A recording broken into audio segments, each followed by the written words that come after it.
Start करो। Hello everyone, welcome to fill up form. My name is Mini Mittal, your faculty for paper 2 UGC NET Commerce. So guys, कैसे हो आप सभी? Good afternoon to all. Start करते हैं। ये है हमारा व्हाट्सएप चैनल, टेलीग्राम चैनल, जिनको आप फॉलो एंड सब्सक्राइब कर सकते हो। यहाँ आपको UGC net related updates, previous year questions and notes देखने को मिलेंगे। ठीक है, नाउ आइए स्टार्ट करते हैं हम यूनिट नंबर 1 का चैप्टर नंबर 6।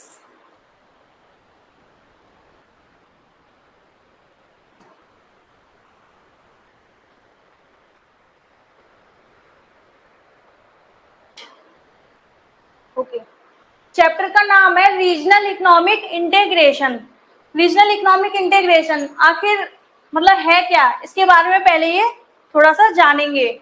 जो भी हमारी इकोनॉमिक इंटीग्रेशन जो कंट्रीज हैं, जिनके बारे में हम आगे पढ़ेंगे, जितनी भी इकोनॉमिक इंटीग्रेशन कंट्रीज हैं, उनके बीच में कोऑपरेशन आए, इसलिए इसको लाया गया। जो भी हम एक्सपोर्ट इंपोर्ट करते हैं, जो भी बीच में जो ट्रेड बैरियर्स लगते हैं, उनको रिमूव किया जाए, इसलिए रीजनल इकोनॉमिक इंटीग्रेशन को लाया गया। ठीक है, it refers to cooperation between various countries. जो भी हमारी रीजनल इकोनॉमिक कंट्रीज होंगी, उनके बीच में क्या है, कोऑपरेशन आए। ठीक है, नेक्स्ट हमारा it includes the economic integration of various trading areas of different countries. मतलब कि सबके बीच में वही इकोनॉमिक इंटीग्रेशन आए, जो कंट्रीज जिनकी आगे हम बात करेंगे, उनके बीच में जो ट्रेडिंग होगी, उनके बीच में कोऑपरेशन वगैरह आए। ये तो बेसिक सी नॉलेज थी, इसके बारे में पता होना चाहिए। जैसे इसको बोला जाता है, it is also known as regional trade bloc, regional economic forces and regional grouping. ठीक है, एंड अभी हमने बात की थी, इसका वर्क क्या था, जो भी प्रोडक्शन है उसको इंक्रीज करना, और जो भी बैरियर्स हमारे लग रहे हैं एक्सपोर्ट और इंपोर्ट में, उनको रिमूव करना। ठीक है, अब आते हैं हमारे वो कौन से रीजनल इकोनॉमिक इंटीग्रेशन है, जिसमें कि नंबर 1 है हमारा SAARC, South Asian Association for Regional Cooperation. ठीक है, इसको सार्क बोला जाता है। इसकी एस्टेब्लिशमेंट कब हुई थी, 8 दिसंबर 1985 को। ठीक है, अब जो हमारी जो गवर्नमेंट है, जैसे कि इसमें ये पॉइंट थोड़े से याद रखने वाले हैं, ध्यान से देखना। ठीक है, जो हमारी गवर्नमेंट है, जैसे कि Bangladesh, Bhutan, India, Maldives, Nepal, Pakistan and Sri Lanka, total ये हमारे 7 मेंबर कंट्रीज हैं। ये कंट्री क्या हुई, आपस में मिली, इनने एक एग्रीमेंट बनाया कि जो भी एक्सपोर्ट इंपोर्ट करते हैं, और एक्सपोर्ट इंपोर्ट करने में जो भी हमारे ट्रेड बैरियर्स लग रहे हैं, तो उनको हटाया जाए। आपस में सबने कोऑपरेशन रखने की बात की थी। लेकिन इनमें जो बात की गई है ना, सिर्फ हमारी जो साउथ एशियन कंट्रीज हैं, उन्हीं के बारे में बात की गई है। ये जो कंट्रीज है हमारी साउथ एशियन कंट्रीज है, इन्हीं के बीच क्या हो, कोऑपरेशन हो, जो भी ट्रेड बैरियर्स है एक्सपोर्ट इंपोर्ट करने में, उनको रिमूव किया जाए। ठीक है, and it formally adopted a charter providing for the promotion of economic, social and cultural progress।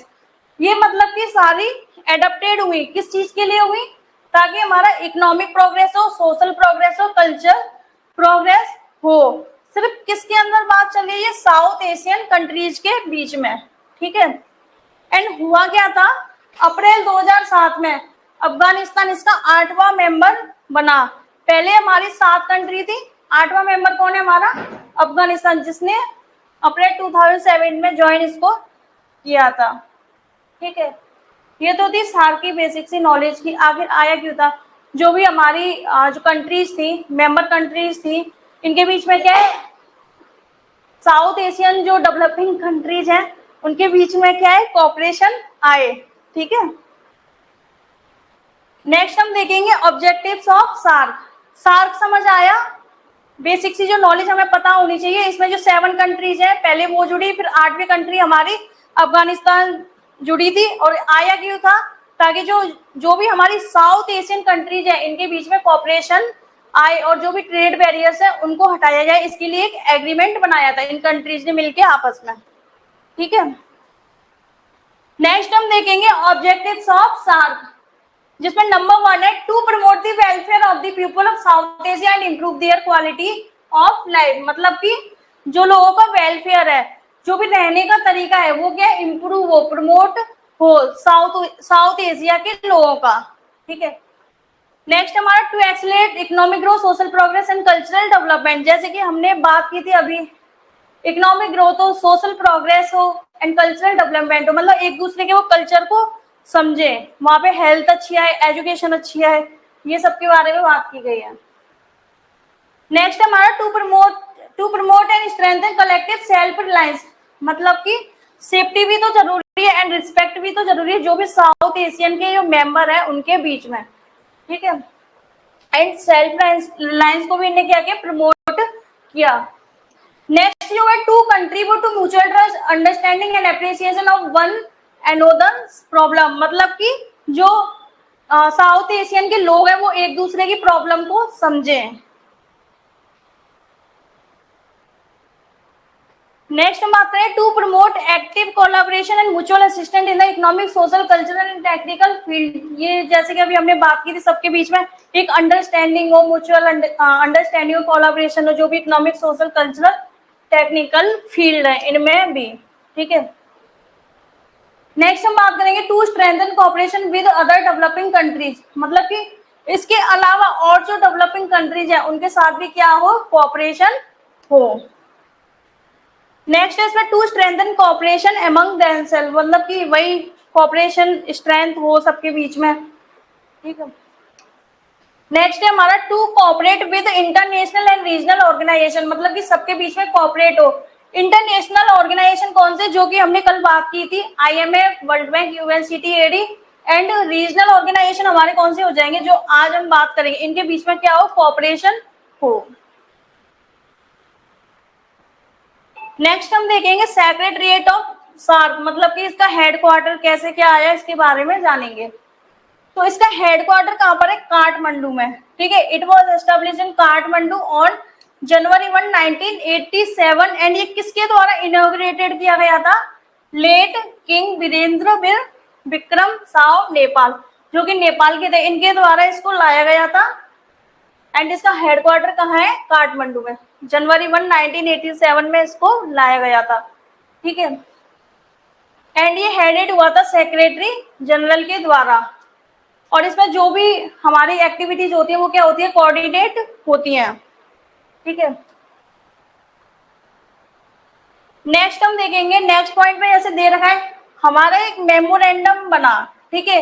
Memorandum में इसको साइन किया गया था फॉरेन मिनिस्टर के द्वारा। जब इसकी एस्टेब्लिशमेंट हुई थी ना, तो इसको साइन किया गया था फॉरेन मिनिस्टर के द्वारा 17 नवंबर 1988 को बेंगलोर में इसको साइन किया गया था, जब जाके एस्टेब्लिशमेंट हुई थी सार्क की। मतलब कि आप इसमें ये याद रखना, एस्टेब्लिश्ड हुआ था ये जनवरी 1, 1987 में। ठीक है। एंड ये साइन जो किया गया था हमारा 17 नवंबर 1988 को किया गया था। साइन तो बेंगलोर में किया गया था, लेकिन हेडक्वार्टर इसका कहाँ है, काठमांडू में। ठीक है। नेक्स्ट हम देखेंगे, एंड इसको हमारे पूरे विश्व में इसको सार्क चार्टर डे के नाम से बनाया जाता है 8 दिसंबर को। तो ये तो था हमारा सार्क। एंड इसी के अंदर कुछ एक टर्म आती है सार्क के अंदर, जो कि हमारी साप्ता। ठीक है। इसकी फुल फॉर्म होती है सार्क प्रेफरेंशियल ट्रेडिंग एग्रीमेंट, जिसको बोला जाता है साप्ता। ये हमारा जो आया था 1995 में ये आया था। ठीक है।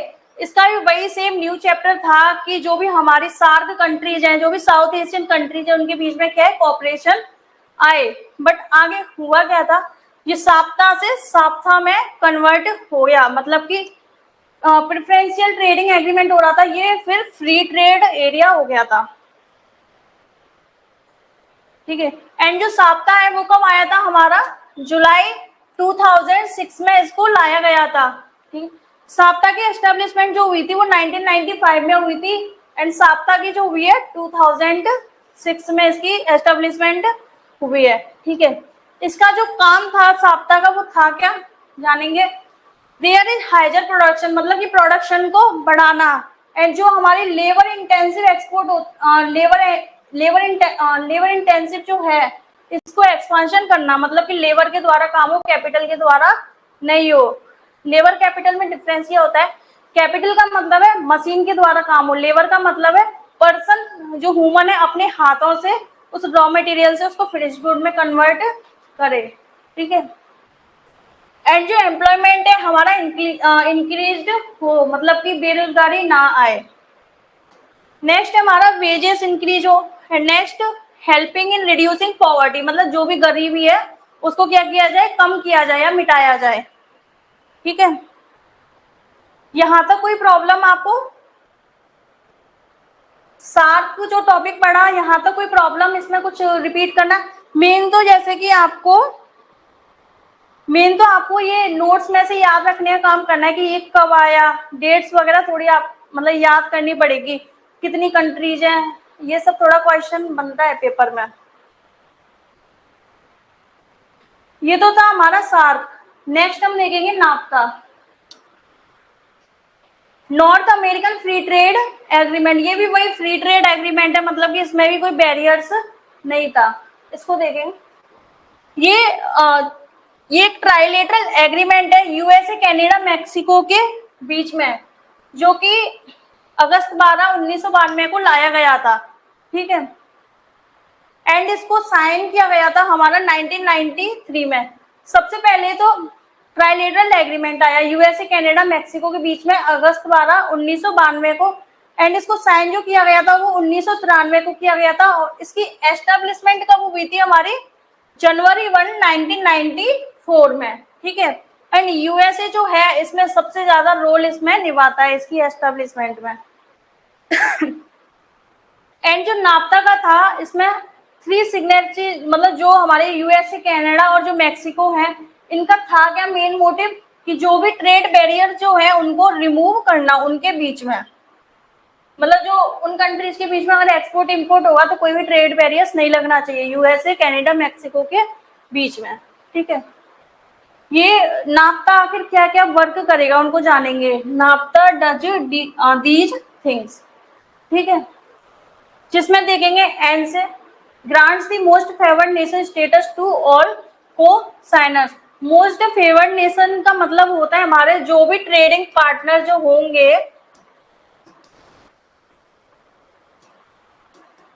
उनको क्या ये स्टेटस ग्रांट करता है सारे को साइनर को, मतलब कि जो इनको पे करेंगे, डेप्ट पे करेंगे, ठीक है। एंड ए से क्या होगा हमारा, eliminate tariffs on import and export between 3 countries. जो हमारे 3 कंट्रीज हैं इनके बीच में क्या एलिमिनेट करना जो भी हमारे बैरियर्स लगेंगे, ठीक है। नेक्स्ट एफ से जो हमारा दे रखा है, मतलब कि जो भी हमारे पेटेंट, ट्रेडमार्क, कॉपीराइट है इनकी क्या रिस्पेक्ट करना, मतलब लोग एक दूसरे को कॉपी ना करें, ठीक है। नेक्स्ट टी से हमारा बनेगा कि जो भी टैरिफ है हमारे रिड्यूस हो जाए, मतलब एक्सपोर्टर्स जो होंगे उनको एक सर्टिफिकेट दिया जाएगा जिसमें लिखा होगा कि सारे टैरिफ को रिड्यूस कर दिया गया है। नेक्स्ट हमारा ए से मतलब फैसिलिटेट प्रोसीजर, जो भी इसका प्रोसीजर होता है नाफ्ता का उसको फैसिलिटेट किया जाए, फॉलो किया जाए। अब हुआ क्या था, ये तो हुई नाफ्ता की बात, ठीक है। एंड नाफ्ता को रिप्लेस किया गया, इसके बदले में हमारा क्या आया, यूस्म का, ठीक है। तो नाफ्ता वॉज रिप्लेस्ड बाई यूस्म का, United State Mexico Canada agreement, ठीक है, जो कि हमारा आया था जुलाई 1, 2020 में।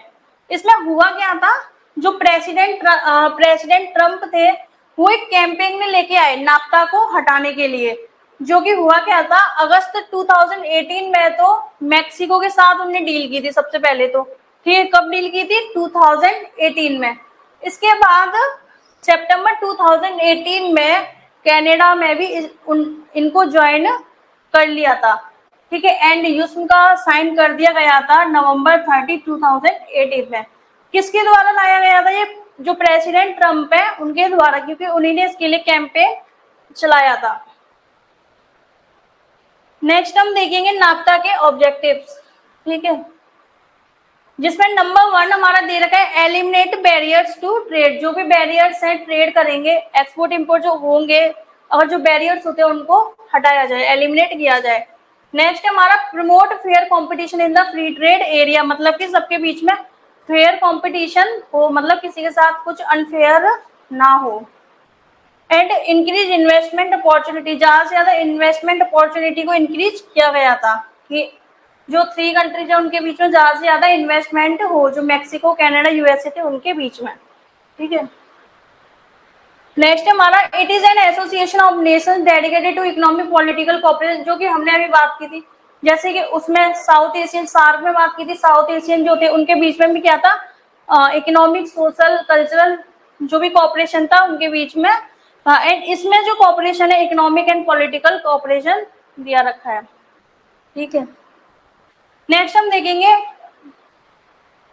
एशियन की एस्टेब्लिशमेंट कब हुई थी। ठीक है,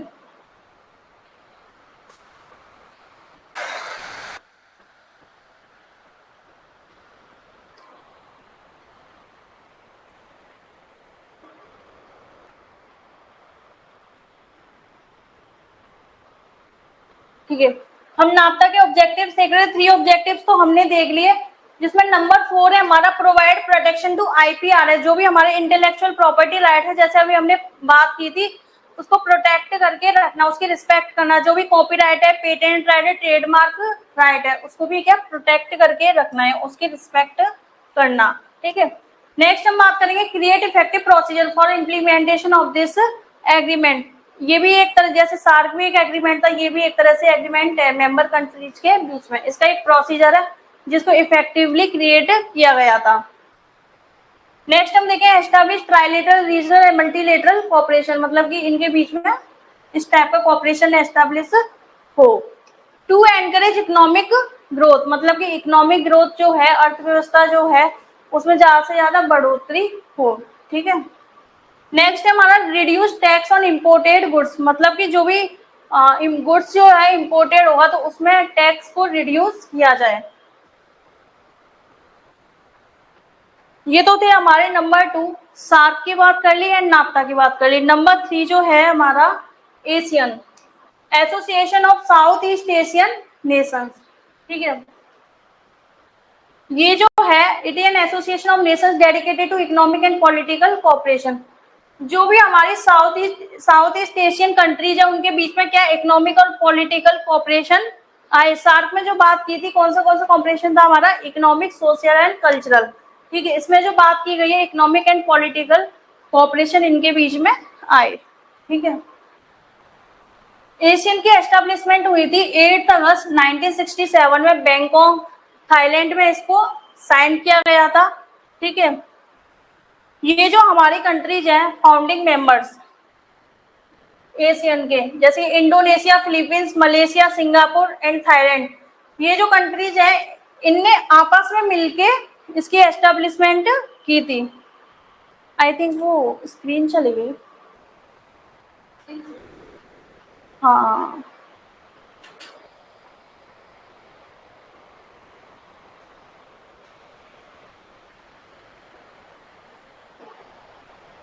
अच्छा है।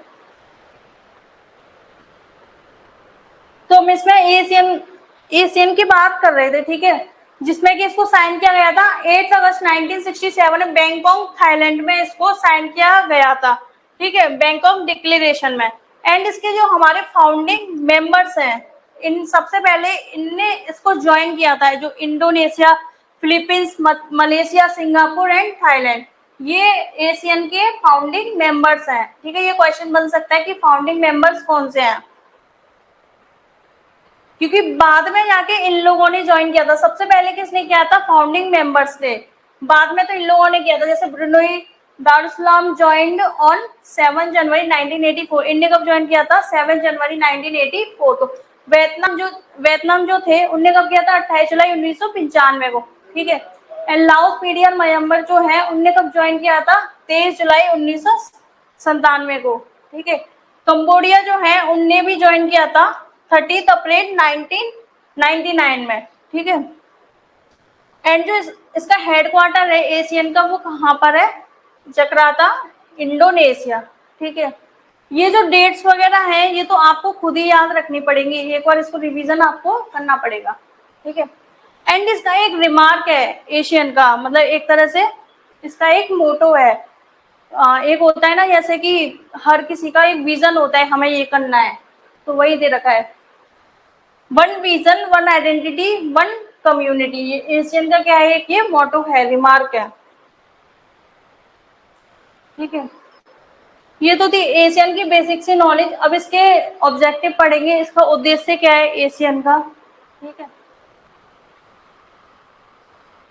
To accelerate economic growth, cultural development and social progress. Accelerate किया गया था जो भी इकोनॉमिक ग्रोथ है, कल्चरल डेवलपमेंट है और सोशल प्रोग्रेस है। ठीक है, to promote regional peace and stability, सबके बीच में क्या है, शांति बनी रहे, इसलिए एशियन को लाया गया था। ठीक, नेक्स्ट हमारा to promote active collaboration and mutual assistance, मतलब कि सबके बीच में अंडरस्टैंडिंग हो, सब एक दूसरे को समझे।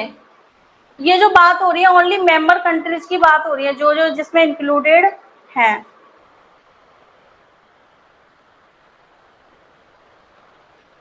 नेक्स्ट हम देखेंगे to promote mutual cooperation and assistance in providing trading and facility, मतलब कि इसमें भी एक कोऑपरेशन है, जो भी ट्रेडिंग फैसिलिटीज है उनको प्रोवाइड करवाना। ठीक है, नेक्स्ट हमारा to promote South East Asia study, मतलब कि इसमें जो बात की गई है, जो साउथ ईस्ट एशिया के लोग हैं उन्हीं के बारे में बात की गई है। ठीक है, next to collaborate in the development of agriculture trade and industries, मतलब कि इनके बीच में क्या कोलैबोरेशन हो, जो भी एग्रीकल्चर एक्टिविटी हो, चाहे वो कोई भी ट्रेड हो, चाहे कॉमर्स हो। ठीक है, नेक्स्ट हम देखेंगे इसमें थ्री पिलर्स हमारे आते हैं, political security community, economic community and socio cultural community. मतलब एशियन को लाया इसी चीज के लिए गया था, जो भी हमारे साउथ ईस्ट एशियन के जो लोग हैं उनके बीच में क्या है, पॉलिटिकल से रिलेटेड कोई भी चीज है वो ठीक हो, पॉलिटिकल सिक्योरिटी उनको मिले। ठीक है, उनके जैसे अर्थव्यवस्था ठीक हो, हेल्थ का सिस्टम है वो ठीक हो, या फिर एजुकेशन का सिस्टम है वो सब ठीक हो, इसलिए एशियन को लाया गया था और लोग एक दूसरे के कल्चर को समझें। ठीक है, ये तो था हमारे एशियन, जैसे हमने सार्क की बात की, नेक्स्ट हमने नाफ्ता की बात की, नेक्स्ट हमारा था एशियन। इसके बाद देखेंगे यूरोपियन यूनियन के बारे में। ठीक है, it is a international organisation जो कि फॉर्म हुआ था हमारा नवंबर 1993 में। ठीक है, एंड ये साइन किया गया था जो हमारे मास्ट्रिस्ट ट्रीटी थे, ठीक है, उनके द्वारा ये साइन किया गया था 28 कंट्रीज के द्वारा। ठीक है, तो 2020 में होता क्या है, यूके ने इसको लेफ्ट कर दिया, तो हमारी बची कितनी, 27 कंट्रीज।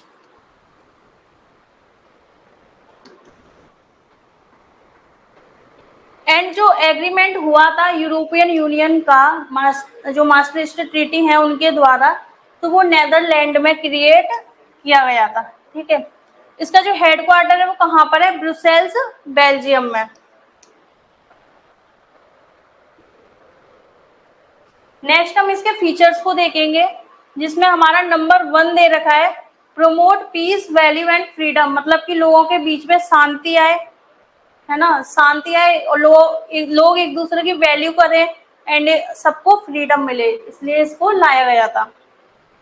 नेक्स्ट हमारा promote security justice and social progress, मतलब वही सेल्फ रिलायंस वाली बात हो गई, मतलब कि सिक्योरिटी भी जरूरी है, रिस्पेक्ट भी जरूरी है, उन लोगों को जस्टिस मिले, किसी के साथ कुछ गलत हो तो, एंड उनकी सोशली प्रोग्रेस हो।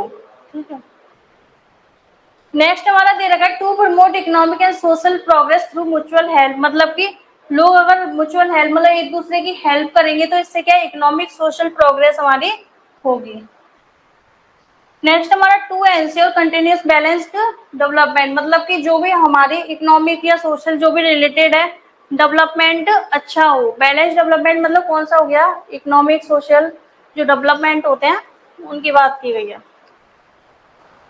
नेक्स्ट हमारा टू हार्मोनाइज और unified development bye economic activity, मतलब सबके बीच में यूनिटी रहे, मतलब एक मत सब लोग होके काम करें। नेक्स्ट जो है हमारा to increase employment and capital formation, मतलब ज्यादा से ज्यादा एम्प्लॉयमेंट इंक्रीज हो, मतलब लोगों को नौकरी मिले।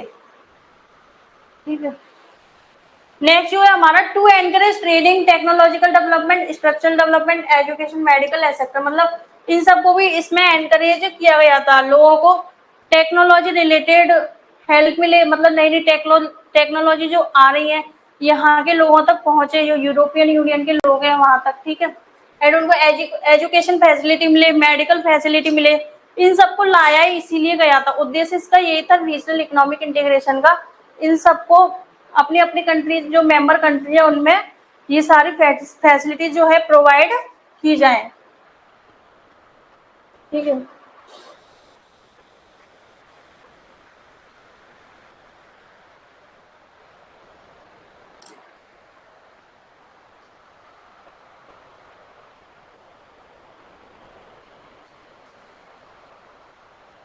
इसका एक बार फिर से रिव्यू लेते हैं, अगर कुछ भी आपको समझ में नहीं आए तो आप बीच में पूछ लेना, ठीक है।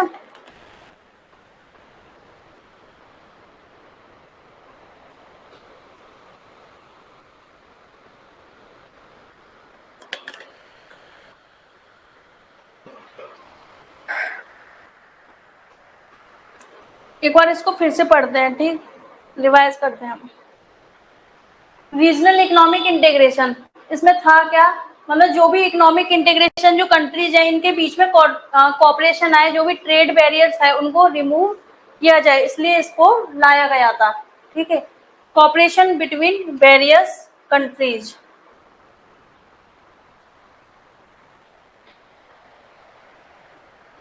एंड इसको बोला गया जाता है, it is also known as regional trade bloc, regional economic forces and regional grouping. And इसका गोल क्या है, इसका ऑब्जेक्टिव क्या है, इसका मतलब उद्देश्य क्या है, ये आया क्यों था, ताकि प्रोडक्टिविटी इंक्रीज हो और जो भी इकोनॉमिक बैरियर्स हैं उनको हटाया जाए, जो भी एक्सपोर्ट इम्पोर्ट होंगे, कोई भी चार्जेस लग रहा है, कोई भी बैरियर्स लग रहा है, उसको हटाया जाए, ठीक है। जिसमें नंबर 1 जो बात की गई है हमारी सार्क की बात की गई है, south Asian Association for Regional Cooperation, ठीक है, जिसको एस्टेब्लिश किया गया था 8 दिसंबर 1985 को, जिसमें कि हमारी जो कुछ गवर्नमेंट थी, जैसे कि बांग्लादेश की, भूटान की, इंडिया की, मालदीव्स की, नेपाल की, पाकिस्तान की, श्रीलंका की, ये क्या हुए, सब आपस में मिले एंड इन्हें एक एग्रीमेंट बनाया। सबसे पहले तो ये था, सबके बीच में कोऑपरेशन हुआ, फिर इसके बाद जो भी ट्रेड बैरियर्स है उनको हटाने की बात की गई थी उसमें, एंड सोशल जो भी हमारी प्रोग्रेस है वो, जैसे कि economic progress, social progress and cultural progress, इन जो भी साउथ एशियन कंट्रीज हैं उनके बीच में ये सब प्रोग्रेस हो, ठीक है। एंड अप्रैल 2007 में अफगानिस्तान ने इसको ज्वाइन कर लिया था, ये इसका 8th मेंबर है। एंड इसका उद्देश्य क्या था देखेंगे, to promote the welfare of people South Asian and improve their quality of life, मतलब जो भी साउथ एशियन के लोग हैं उनका रहन सहन जो है, जो डेली रूटीन जो लाइफ है वो क्या है, सुधरे, अच्छी हो। To accelerate economic growth, social progress and cultural development, मतलब कि इसको एक्सेलरेट किया गया था, इकोनॉमिक ग्रोथ हो ज्यादा से ज्यादा, सोशल प्रोग्रेस और कल्चरल डेवलपमेंट हो, मतलब कि लोग एक दूसरे के कल्चर को समझे, वहाँ पे हेल्थ सिस्टम सही हो, एजुकेशन सिस्टम जो है सारा कुछ सही हो। लेकिन कहाँ की बात की जा रही है, साउथ एशियन कंट्रीज की, ठीक है। To promote and strengthen collective self reliance, मतलब कि लोगों को जो भी सिक्योरिटी है वो प्रोवाइड की जाए और लोग एक दूसरे की रिस्पेक्ट करें, ठीक है। नेक्स्ट जो बात की गई है, appreciation of one another problem, मतलब कि लोग एक दूसरे की प्रॉब्लम को क्या है, समझे। नेक्स्ट पॉइंट जो है हमारा, to promote active collaboration mutual assistance in the economic, social, cultural and technical field, मतलब इस फील्ड में भी इनका क्या हो, कोलैबोरेशन हो, म्यूचुअल अंडरस्टैंडिंग इनकी हो, ठीक है।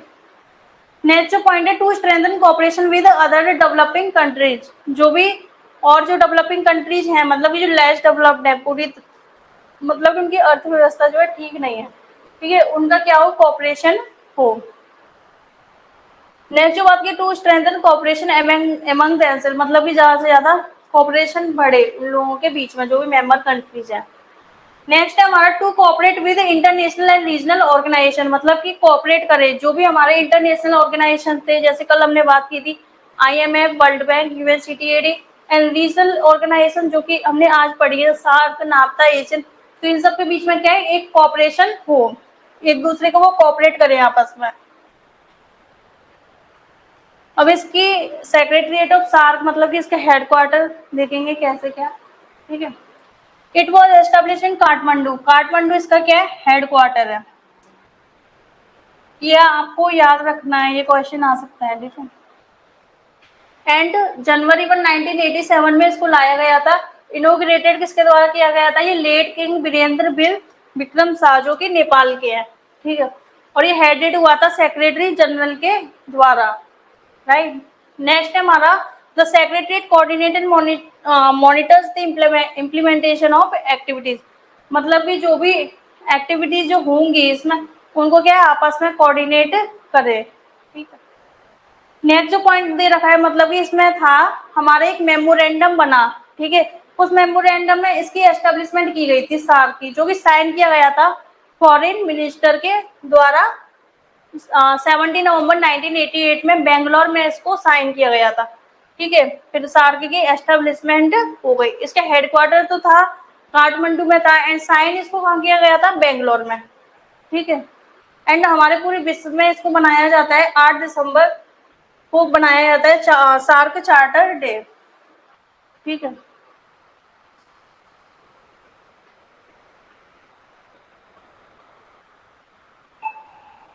नेक्स्ट जो है हमारा ये सार्क का ही पार्ट है, साप्ता, सार्क प्रेफरेंशियल ट्रेडिंग एग्रीमेंट इसकी फुल फॉर्म है, जो कि 1995 में हमारा आया था। फिर इस साप्ता से साप्ता में कन्वर्ट किया गया था, फ्री ट्रेड एरिया। ये साप्ता की एस्टेब्लिशमेंट कब हुई थी, 2006 में, ठीक है। उसकी साप्ता की तो हुई थी 1995 में एंड साप्ता की हुई थी 2006 में, ठीक है। इसका मोटिव क्या है, ऑब्जेक्टिव क्या है इसका, हायर प्रोडक्शन, मतलब प्रोडक्शन को ज्यादा से ज्यादा बढ़ाना, और एक्सपेंशन ऑफ लेबर इंटेंसिव, मतलब कि लेबर के द्वारा वर्क हो ज्यादा, मशीन्स का ज्यादा यूज ना हो, ठीक है। और एक्सपोर्ट को भी इन्हें इंक्रीज किया था, एम्प्लॉयमेंट ज्यादा से ज्यादा बढ़ा था, मतलब कि लोग बेरोजगार ना रहे। हेल्पिंग इन रिड्यूसिंग पॉवर्टी, मतलब गरीबी को क्या है हटाया जाए या पूरी तरह मिटाया जाए, इस चीज के लिए भी इन्हें हेल्प किया था, ठीक है। ये तो था हमारा सार्क। सार्क आपको समझ में आया, मतलब मेन इसका उद्देश्य जो था यही था, जो भी हमारी जो डेवलपिंग कंट्रीज है, जो मेंबर डेवलपिंग कंट्रीज है, उनके बीच में कॉपरेशन हो, जो भी ट्रेड बैरियर्स है एक्सपोर्ट इंपोर्ट करने के लिए उनको रिमूव किया जाए, इसलिए सार्क को लाया गया था। बाकी जो डेट्स वगैरह हैं ये तो आप ही को याद रखनी पड़ेंगी। आगे बढ़े हुए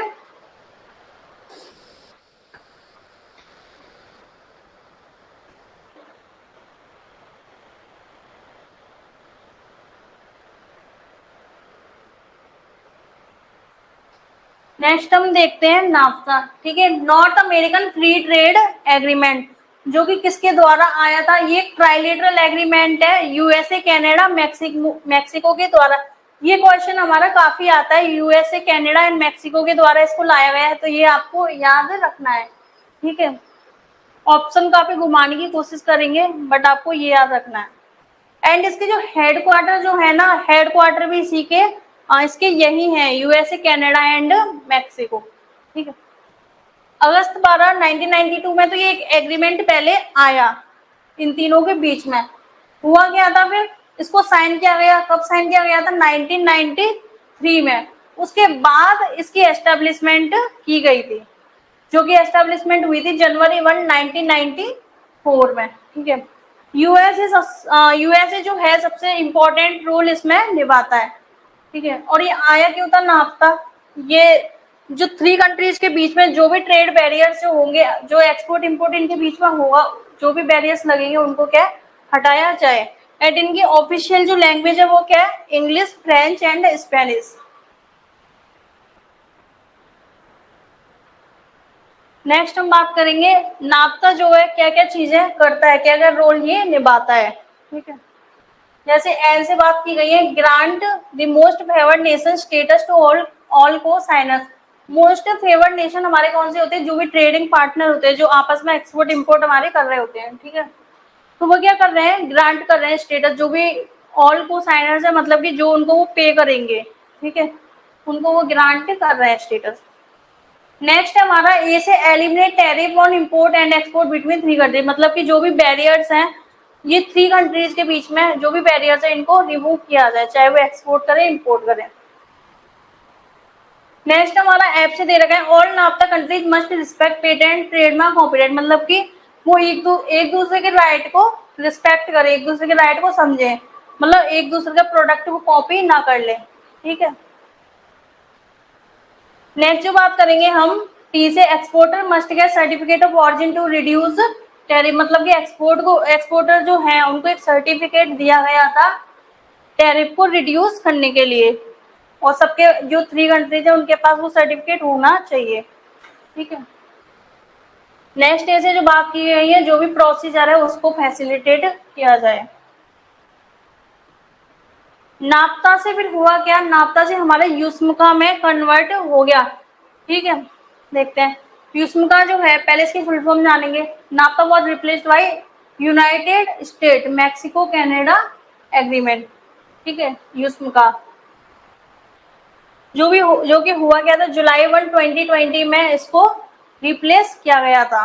ठीक है, एंड इसकी जो प्रेसिडेंट ट्रम्प थे उनने क्या एक कैंपेन में रखा था नाफ्ता को हटाने के लिए। अगस्त 2018 में हुआ क्या था, मैक्सिको ने सबसे पहले इनको ज्वाइन किया था, और सितंबर 2018 में कनाडा ने इसको ज्वाइन किया था, और ये इसकी एस्टेब्लिशमेंट कर दी थी 30 नवंबर 2018 में यूस्मुका की। ठीक है, अब देखेंगे इसके ऑब्जेक्टिव क्या है नाफ्ता के, जिसमें नंबर 1 हमारा दे रखा है एलिमिनेट बैरियर्स टू ट्रेड, मतलब कि जो भी बैरियर्स हैं उनको क्या है एलिमिनेट किया जाए, जो भी एक्सपोर्ट इंपोर्ट करेंगे उनके बीच में। ठीक है। नेक्स्ट हमारा दे रखा है promote fair competition in the free trade area, मतलब कि जो भी वो ट्रेड करेंगे उनके बीच में क्या है फेयर कंपटीशन हो, किसी के साथ मतलब कुछ गलत ना हो, अनफेयर कंपटीशन ना हो। ठीक है। नेक्स्ट है इसमें इंक्रीज इन्वेस्टमेंट अपॉर्चुनिटी, मतलब लोगों को ज्यादा से ज्यादा इन्वेस्टमेंट अपॉर्चुनिटी जो है इंक्रीज करनी है मेंबर कंट्रीज को।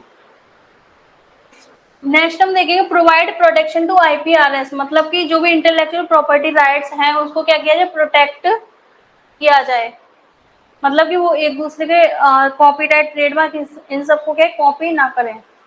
ठीक है। नेक्स्ट हमारा दे रखा है create effective procedure for implementation of this agreement, मतलब कि एग्रीमेंट का जो भी इम्प्लीमेंटेशन है वो एक इफेक्टिव वे में उसको किया जाए। ठीक है। ये एस्टैब्लिश करता है trilateral regional and multilateral cooperation, इनके बीच में ये ट्राइलेटरल मतलब जो 3 एग्रीमेंट है उसका कोऑपरेशन है। ठीक है। नेक्स्ट हम बात करें टू एनकरेज इकोनॉमिक ग्रोथ, मतलब जो भी इकोनॉमिक ग्रोथ है वो क्या है एनकरेज हो।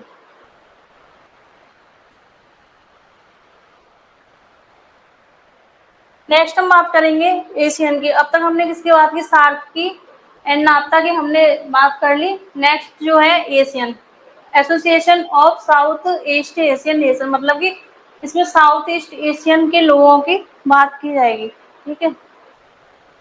ये है क्या हमारा जो भी इकोनॉमिक पॉलिटिकल कोऑपरेशन है, मतलब ये डेडिकेट करता है इकोनॉमिक और पॉलिटिकल जो कोऑपरेशन है साउथ ईस्ट एशियन के लोगों के बीच में। ठीक है। ये एस्टेब्लिश हुआ था 8 अगस्त 1967 एंड इसको भी 8 अगस्त को पूरे विश्व में मनाया जाता है एशियन डे। ठीक है।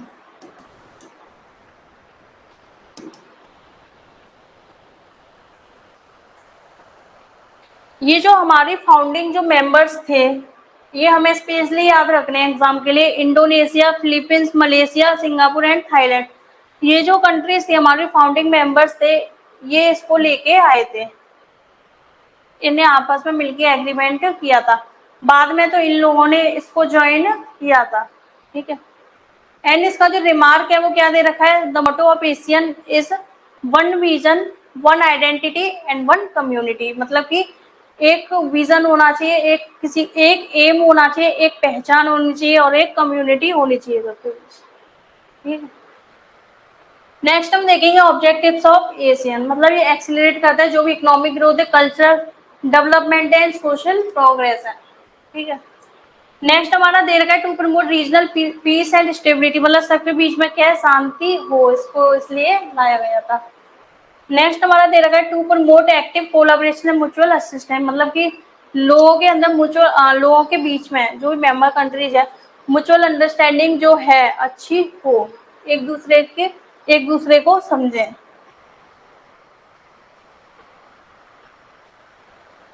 नेक्स्ट हमारा दे रखा है to promote South East Asian study, मतलब इसमें जो बात की गई है साउथ ईस्ट एशियन की कंट्रीज की ही बात की इसमें गई है, ठीक है।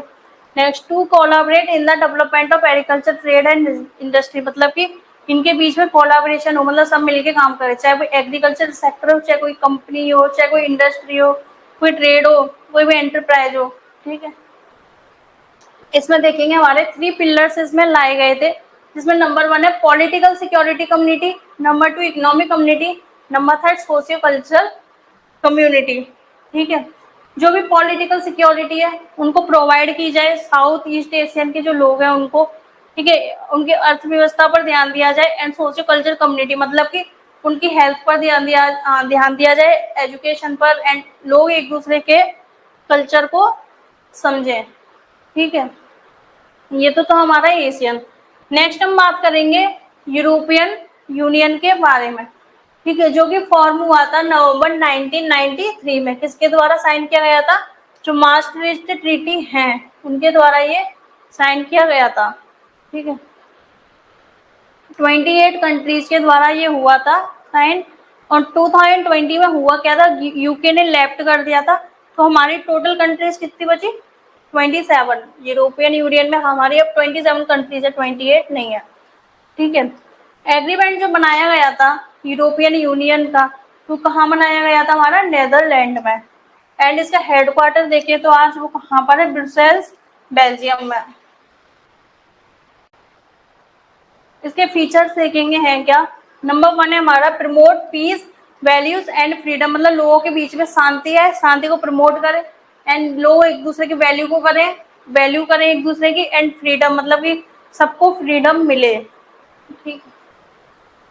नेक्स्ट है हमारा promote security justice and social progress, मतलब लोगों को वही बात की गई है, सिक्योरिटी दी गई, पॉलिटिकल सिक्योरिटी अभी जो बात की थी, सिक्योरिटी दी जाए, जस्टिस मिले लोगों को, एंड उनकी ज्यादा से ज्यादा सोशल प्रोग्रेस हो। सोशल प्रोग्रेस कैसे? मतलब उनका हेल्थ सिस्टम सही हो, एजुकेशन सिस्टम सुधरे।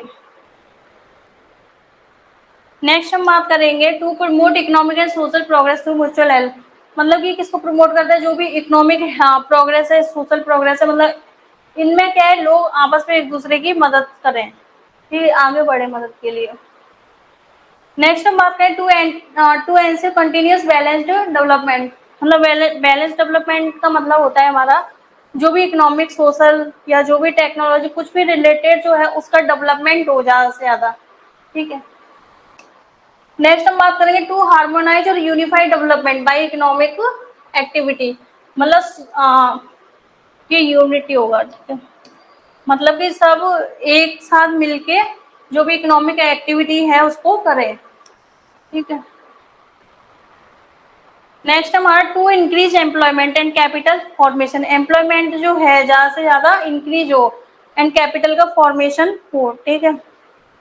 नेक्स्ट हमारे to encourage training, technological development, structural development, education, medical etcetera, मतलब इन सब चीजों को एनकरेज किया गया था, ज्यादा से ज्यादा टेक्नोलॉजी आए, ठीक है, लोगों तक टेक्नोलॉजी पहुंचे, जो भी प्रोडक्ट, जो भी टेक्नोलॉजी लॉन्च हुई है, ठीक है।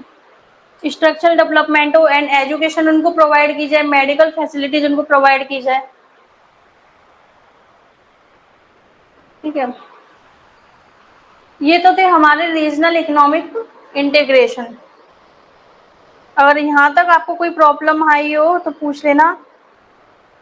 ये आपको एक बार खुद से मतलब इसके नोट्स बना के रीड करने पड़ेंगे, इसमें थोड़ा सा खुद रीड करने का काम ज्यादा है, क्योंकि इसमें डेट्स तो हमें खुद ही याद रखनी पड़ेंगी, एंड हेडक्वार्टर भी खुद ही याद रखने पड़ेंगे।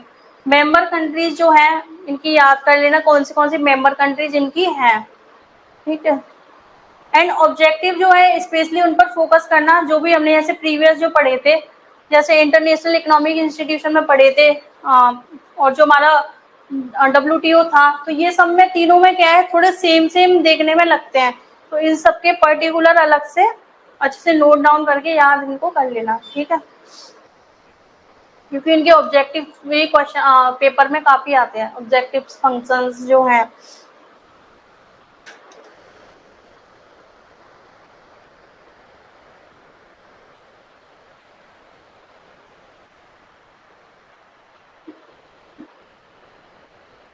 एंड इसमें एक पॉइंट हमारा ऑब्जेक्टिव का रह गया, highly competitive market.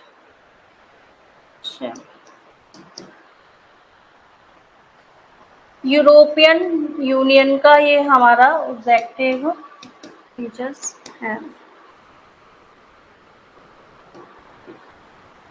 Highly competitive market कैसे, मतलब जो भी हमारी डेवलपिंग कंट्रीज हैं वो भी ज्यादा से ज्यादा ग्रो करें कंपटीशन को, इसलिए बोला है हाईली कॉम्पिटिटिव मार्केट, इसको ज्यादा से ज्यादा बढ़ाया जाए। ठीक है,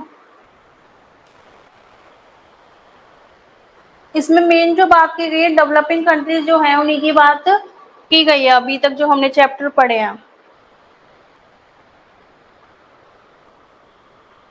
यहाँ तक किसी को कोई प्रॉब्लम?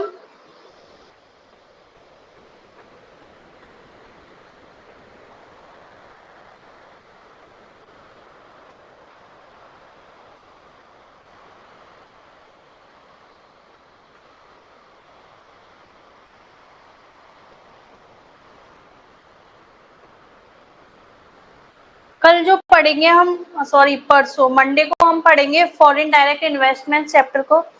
आज हमारे टोटल 6 चैप्टर कंप्लीट हो चुके हैं, जो कि था आज 6 चैप्टर हमारा रीजनल इकोनॉमिक इंटीग्रेशन। ठीक है,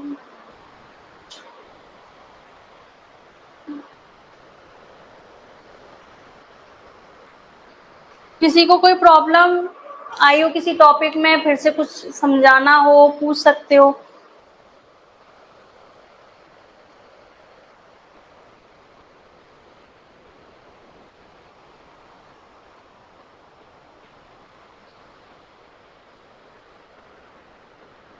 सबसे इजी जो क्वेश्चन मिलता है आपको इसी चैप्टर का मिलता है, क्योंकि इसमें बस जो लर्निंग का काम है वही है, मतलब डेट्स याद रखने होते हैं, हेड क्वार्टर कहाँ पर है, ये सब याद रखना पड़ता है इसमें, बेसिक्स है।